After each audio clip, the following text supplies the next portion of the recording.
Et salut tout le monde, bienvenue sur ma chaîne Lorenzo High Tech. Comme vous avez pu voir dans le titre, quel Oppo acheter en 2020. Cette vidéo elle a pour but de vous aider à choisir un modèle parmi tous les modèles existants chez la marque Oppo. C'est un peu le même style de vidéo que j'ai fait pour Huawei, pour Xiaomi, pour OnePlus. Donc voilà, cette vidéo elle a pour but de vous aider. Mais avant de commencer la vidéo, si vous n'êtes toujours pas abonné à ma chaîne YouTube, abonnez-vous, elle est 100% high tech. N'oubliez pas d'activer la petite cloche de notification pour être alerté lorsque je publie une vidéo. Sinon ma page Instagram Lorenzo High Tech, je donne souvent des informations, des rumeurs, tout ça en story.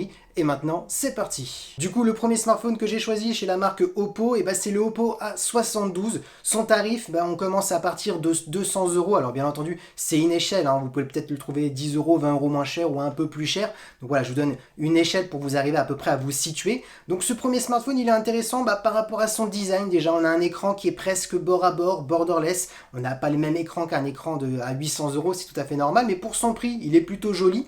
Rentrons dans les détails au niveau de l'écran, on a une diagonale de 6,5 pouces, une bonne taille, intéressant pour regarder des films, des séries, surtout qu'on a une bonne définition Full HD+. Bien entendu, pas d'écran AMOLED, on est sur de l'LCD. L'AMOLED, ça coûte extrêmement cher. C'est difficile aujourd'hui de trouver un smartphone avec un écran AMOLED à partir de 200 euros. Donc, on va lui pardonner. Ensuite, en termes de photos, c'est plutôt intéressant, surtout en termes de créativité, parce qu'on a plusieurs capteurs qui sont plutôt intéressants et surtout utilisables. Parce que des fois, il y a des constructeurs qui mettent des objectifs qui ne servent pas vraiment à grand chose. Là, c'est plutôt intéressant. On a un capteur principal de 48 millions de pixels. On aura énormément de détails. Bien entendu, pas autant de détails qu'un smartphone haut de gamme, parce que le processeur ne sera pas un processeur très élevé, je vous en parlerai juste après. On a par contre un ultra grand angle de 8 millions de pixels pour faire des photos à plan large, ça c'est plutôt intéressant. On a un capteur pour faire des photos bokeh, on lui a un mode portrait, on est sur du 2 millions de pixels, ça aussi c'est intéressant. On a un macro, bon personnellement le macro je trouve pas que ça sert à grand chose, mais bon, ils l'ont mis quand même, on est sur du 2 millions de pixels. Et concernant la vidéo, là aussi c'est un bon point pour 200 euros, on peut filmer jusqu'à de la 4K. Donc voilà, à premier abord en tout cas, les caractéristiques pour la photo et l'écran, c'est plutôt intéressant. Parlons maintenant de performance. Alors il a 4 Go de RAM accompagné du Snapdragon 665, un très bon processeur pour faire des jeux vidéo, des applications gourmandes. On est sur un processeur qui sera plutôt polyvalent. On est sur un processeur milieu de gamme. Bien entendu, c'est pas le plus performant des processeurs milieu de gamme comme le Snapdragon 765G, mais amplement suffisant surtout pour cette zone de prix. Ensuite, on a directement 128 Go interne, donc ça c'est pas mal. On aura énormément de place pour télécharger des applications.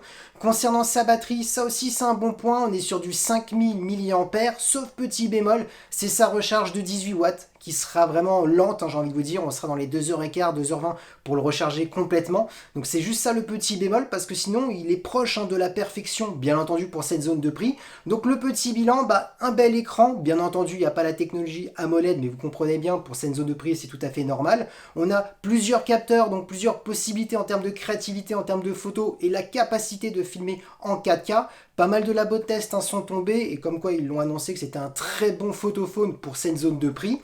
Ensuite, son processeur amplement suffisant, pareil pour son prix. Donc voilà, le premier smartphone que je vous conseille à partir de 200 euros, bien entendu, chez la marque Oppo. Deuxième smartphone que j'ai choisi, c'est le Oppo Reno 4Z. On est au tarif de 350 euros. Donc on est sur un bon prix par rapport aux caractéristiques qu'il propose. Commençons par son design. Il est plutôt joli. On a un écran bord à bord, borderless. On voit aussi que ce smartphone est beaucoup plus travaillé par rapport au smartphone précédent. Commençons par sa diagonale. On a une diagonale de 6,57 pouces, donc une bonne taille. Toujours avec une définition Full HD+, et avec une technologie LCD. Par contre là l'avantage c'est qu'on a un taux de rafraîchissement de 120 Hz, donc ça sera intéressant pour les jeux vidéo, intéressant pour la fluidité quand vous êtes sur la navigation sur une page web. Donc là on est quand même bien un cran au-dessus par rapport au smartphone précédent. Concernant la photo, on a toujours de la créativité, toujours plusieurs capteurs.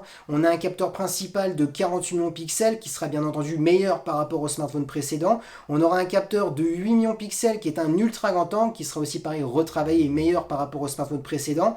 On a un capteur pour faire des modes portrait, donc des photos en mode bokeh. On est sur du 2 millions de pixels. Par contre, plus de macro, on est sur un monochrome de 2 millions de pixels. Et concernant la vidéo, on pourra filmer jusqu'à de la 4K. Et bien entendu, le traitement vidéo sera meilleur parce que bien entendu, le processeur est bien au-dessus. Mais ça, je vous en parle juste après. Du coup, ce qu'il faut retenir de ce smartphone, c'est qu'on aura une meilleure qualité d'écran sur ce smartphone par rapport au smartphone précédent. Surtout au niveau du taux de rafraîchissement, ce sera beaucoup plus fluide dans tout ce qui est navigation ou jeux vidéo. En termes de qualité photo et vidéo, pareil, pareil, on est un cran au-dessus. Donc voilà, c'est comme ça pour les différencier déjà pour les premières caractéristiques. Parlons maintenant de performance, et bah là aussi on est bien au-dessus. 8 Go de RAM, on a un processeur MediaTek Dimensity 800 qui est un équivalent au Snapdragon 765G qui est actuellement le meilleur processeur en milieu de gamme. Bien entendu en plus ce MediaTek est compatible 5G, donc parfait pour les nouveaux forfaits qui sont en train d'arriver là actuellement en France. On aura directement 128 Go, donc intéressant pour mettre plein de jeux, d'applications. On a par contre une plus petite batterie de 4000 mAh qui se recharge aussi pareil en 18 watts. Il faut le savoir, plus vous montez en gamme, plus les batteries sont toujours un peu plus petites.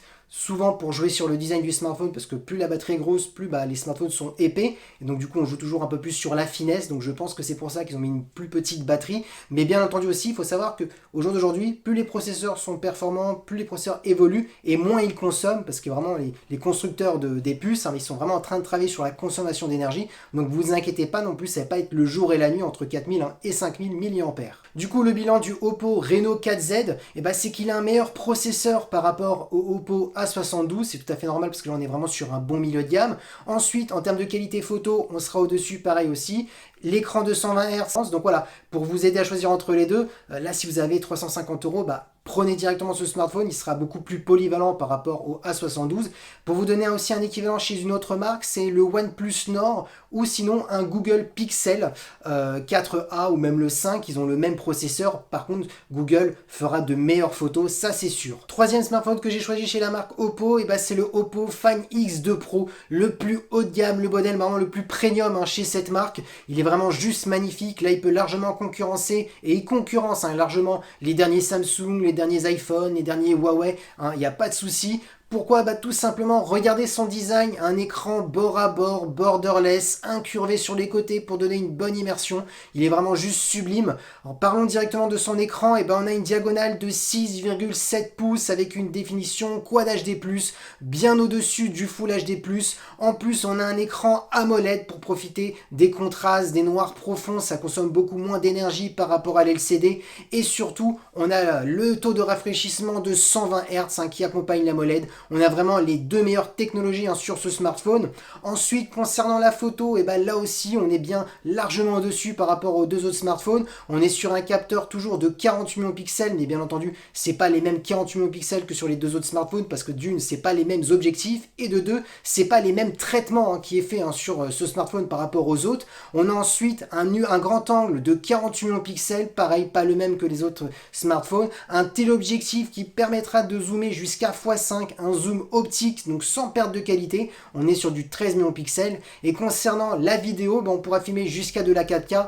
Pareil, c'est pas la même 4K que sur les deux autres smartphones, on a un meilleur traitement vidéo, tout simplement parce que le processeur est différent. Rentrons directement dans les performances, on a carrément 12 Go de RAM, on a le Snapdragon 865 qui est actuellement le processeur le plus performant de Qualcomm, avec aussi une compatibilité 5G. Et bien entendu, concernant son stockage, on a carrément directement 256 Go, on a de quoi faire, on a de quoi de télécharger pas mal de jeux et d'applications. Parlons maintenant de sa batterie, on est sur du 4260 mAh, alors oui, rien d'exceptionnel. Par contre, ce qui est plutôt intéressant, c'est sa recharge ultra rapide qu'on peut retrouver de 65 watts. Donc ça, c'est un bon point, parce que quand il vous manque de la batterie, vous avez peu de temps, hop, en quelques minutes, vous gagnez pas mal de pourcentage. Donc ça, c'est quand même un bon point. Donc du coup, le bilan de ces trois smartphones, pour encore plus vous aider, c'est très simple. Si vous avez un budget vraiment de 200 € et que voilà, vous voulez un smartphone chez Oppo et vous voulez pas mettre plus, pour ma part, c'est le A72 qui est vraiment intéressant. Ensuite, si vous avez un budget un peu plus important que 200 €, à 350 €, vous avez le Oppo Reno 4Z qui a vraiment